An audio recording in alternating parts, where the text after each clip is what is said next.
Jacoby, relax. Okay. This is the computer lab in the Jake Ayers Institute. I can't even remember the name of it, so I'm gonna have to record it. So y'all can. It's called the Jake Ayers Electronic Classroom. The Jake Ayers. This is the Jake Ayers Electronic Classroom.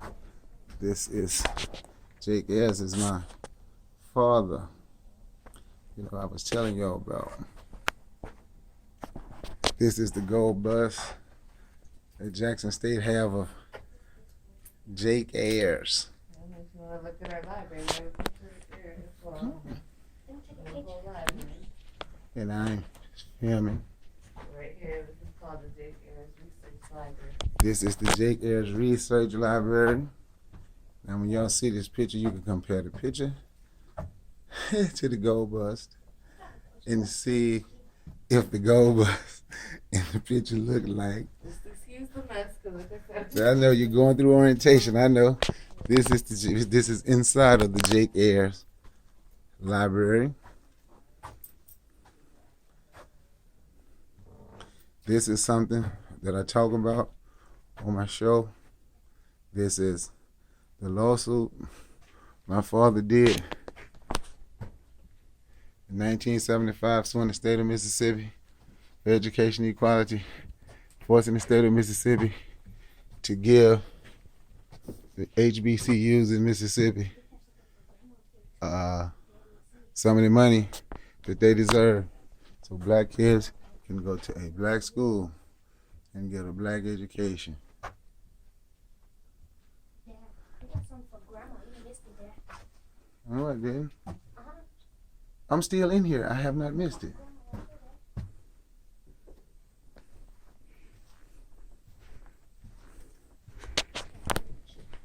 Come on. So Jake didn't take his phone out and record or nothing. No, I'm not. Okay. Now this is my mother. I've shown you several pictures of the king, my father Jake. This is my mother Lily. Lily Ayers, she had 9 kids and stood by his side all the way, 100%, while he was doing what he was supposed to do. And she was there with him, helping him. Come on.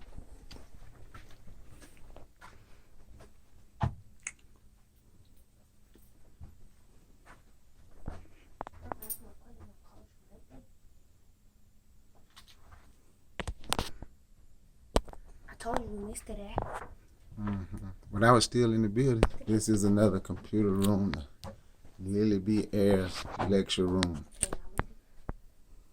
I can go inside. Yes, sir, of course. This This is has how, set up.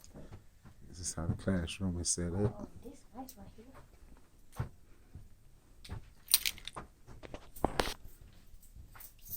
Barbara. This is the Jake Ayers seminar room. Yeah, so this is where our students like do presentations or whatnot for the most part. Okay. There is no computers. So. This is just the seminar room. They say they do presentations. Oh, this is nice. We're a great place for a live debate. Well, right here, this is some of the graduates that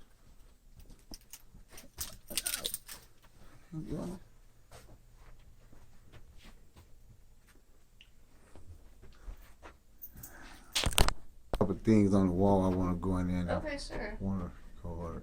Like y'all think about this way, this has. This is a display. This is from some of the hard work my father and my mother put in to make a lot of this that I have recorded possible. And yes, I'm proud to say my father was able to make this possible. This is still the. I didn't take pictures. I'm recording. I'm gonna also watch out, baby. What my That was a daddy did. picture in the museum when we went with Don Phillips at the museum with Don Shelby. And we had to like that little ending to the dinosaurs. Okay. Showing the changing times and everything, the struggles. I guess this is what these pictures should represent. I hadn't been here in a long time.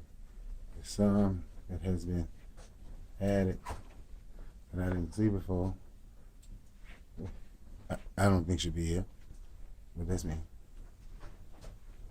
I'm gonna go with this one. Look where the guy sitting in class, Jay. See the black guy on the second picture right there. You don't see the class? You see where he's sitting? Oh, what are you talking about?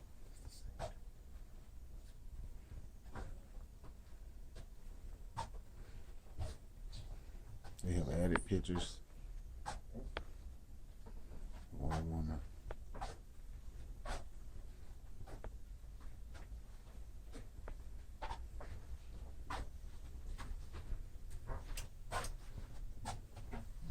Yeah, why they don't put all these other folks up in here, which have nothing to do with what my dad fought for. We're always trying to integrate and bring everybody into our stuff. My daddy fought for black people only. I don't understand why these other people's on this thing. It's pretty. Mm-hmm. So what do you have? You know what? It's finna be 17 next year. It's finna graduate next year. I don't want to get asking if I was you.